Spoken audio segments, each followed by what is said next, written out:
Siapa menduga, Kamis pagi kemarin kehidupan keluarga Musdalifah dan Nasar yang berjalan biasa tiba-tiba menjadi heboh, panik dan dipenuhi kesedihan.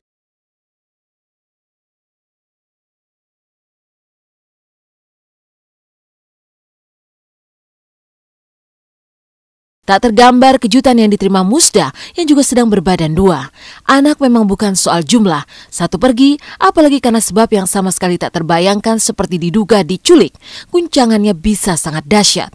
Itu sebabnya Musda yang biasa senang mendampingi Nasar berbincang dengan media, kemarin terlihat berat mengangkat kepala. Matanya terlihat bengkak bekas menangis hampir tiada henti.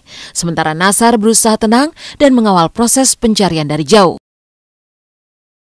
Bunda sih panik tadi, tapi saya berusaha menenangkan karena mau panik seperti apapun juga kita tidak bisa ya, karena semakin dia panik, semakin anaknya juga gak tenang. Jadi kalau ibunya tenang, anaknya pasti tenang gitu. Jadi ibunya mesti berzikir, berdoa, banyak tenang aja, itu aja. Berusaha sebagai kepala rumah tangga di sini menenangkan semua, menenangkan istri, menenangkan dicek aja, menenangkan keluarga, menenangkan semua. Karena kan kalau misalkan saya nggak menenangkan yang lain kan, kalau semuanya panik nanti nggak selesai urusannya gitu.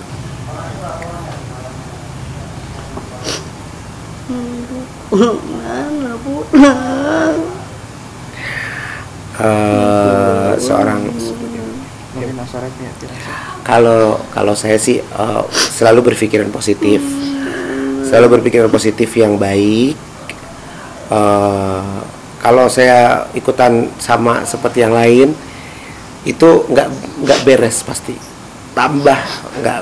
Saya tadi juga saya bilang tadi dia tidak setenang ini sekarang. Tadi dia tidak setenang ini. Saya yang menenangkan. Kenapa saya bilang menenangkan? Karena pas saya lihat orang itu akan kembalikan gitu.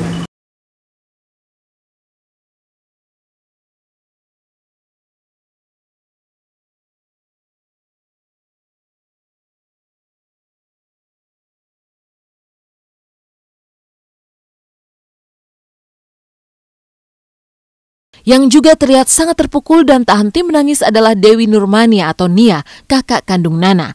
Bersama Nia, Nana memang tak terpisahkan. Kecuali sekolah, mereka nyaris selalu bersama.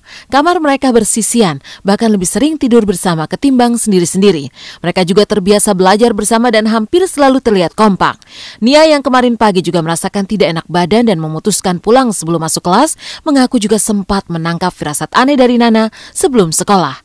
Nana menurut Nia tidak biasanya enggan bersekolah. Semalam sih dia gimana ya,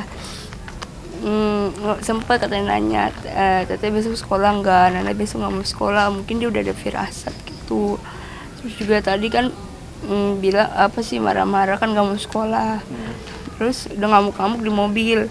Kalau nggak salah kan takut dimana sama Umi, sekitar diturunin dari sekolah, katanya dia udah ada firasat. Terus tadi kan dia juga sempat sekolah, terus pulang tapi gara-gara sakit. Terus ditanya sama guru mau pulang apa enggak, terus firasat di hati itu dibilangnya pulang-pulang. Cuma kan kaget tuh ya, kirain tuh cuma bercanda, saya kan suka bercanda. Terus sempat kaget, cuma takutnya tuh bercanda, nggak taunya sudah nelfon, terus langsung shock, kaget semua, langsung badannya merinding, langsung gemeteran. Berusaha tenang dan menenangkan keluarga, tugas ini diambil Nasar dengan baik. Ia sadar kepanikan hanya akan mempersulit upaya-upaya penting untuk mengembalikan Nana. Nasar juga terus berusaha keras membuat Musda lebih sabar karena sang istri juga tengah mengandung anak pertama dari pernikahan dengan Nasar. Benarkah Nasar bahkan mengadakan sayembara untuk menemukan Nana? Saya kenapa sekarang preskon, kenapa? Karena saya ingin memberitahu sama orang itu apa sih yang dimau, yang dimaunya apa. Tinggal dibicarakan, mau ketemu face to face sama saya mungkin gitu, atau sama ibunya berdua, kita sambil ngambil anaknya boleh gitu, silakan. Yang penting take and give lah gitu, sama-sama kita memberi menerima gitu aja. Kalau aku sih lebih ke situ aja, karena Aku juga mengajarkan sama dia tadi banyak zikir, harus sholat tidak boleh marah, kesel, marah-marah gitu, terus ngedumel apa nangis, histeris apa, aku bilang tidak boleh. Kesatu dia juga lagi ngisi perutnya, dia tidak boleh stres, dia tidak boleh. Saya berusaha semaksimal mungkin untuk bisa menenangkan dia karena saya yakin Nana baik-baik saja itu. Maunya apa gitu ya, kalau memang ada yang bisa nemuin ya saya kasih imbalan juga gitu.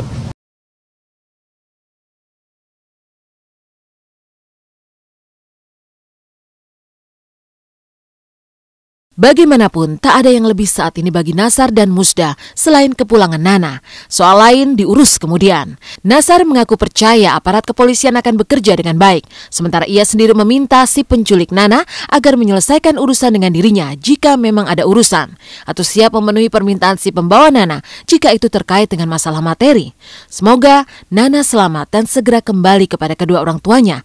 Meski pasti dibutuhkan terapi dan waktu untuk mengembalikan keadaan psikologisnya seperti semula. Saya lagi lari ke sana kemari urusan semua keluarga di rumah, lagi minta tolong supaya, maksudnya maunya apa, pulangin aja anaknya, nanti urusannya sama saya gitu ya, dengan pihak keluarga maunya apa, pulangin aja dulu anaknya gitu.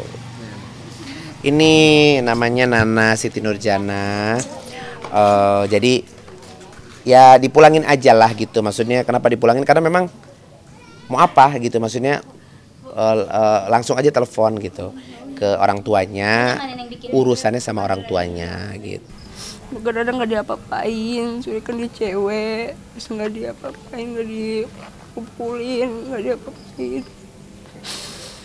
Saya minta doanya buat Nana biar cepat pulang, ya, biar cepat pulang dengan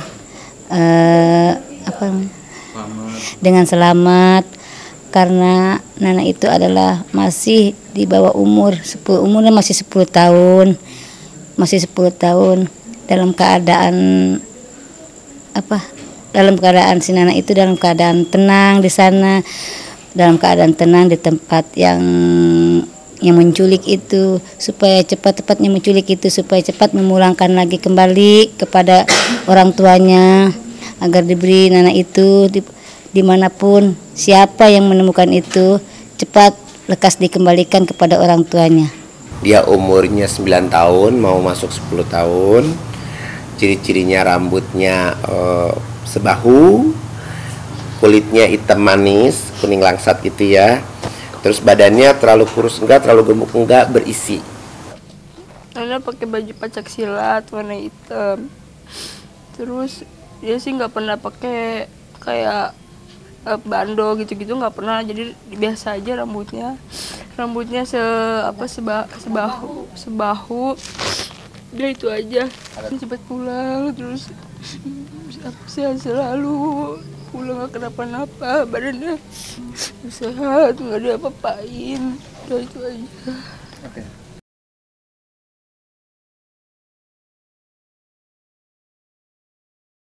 Kisah yang berbeda datang dari Olga Syahputra dalam upayanya menghapus kesedihan para korban banjir. Mengapa Olga malah berurayan air mata? Seperti apa Olga yang berbasah-basah menyampaikan bantuan dan rasa simpati kepada korban banjir? Simak setelah ini hanya di Intens.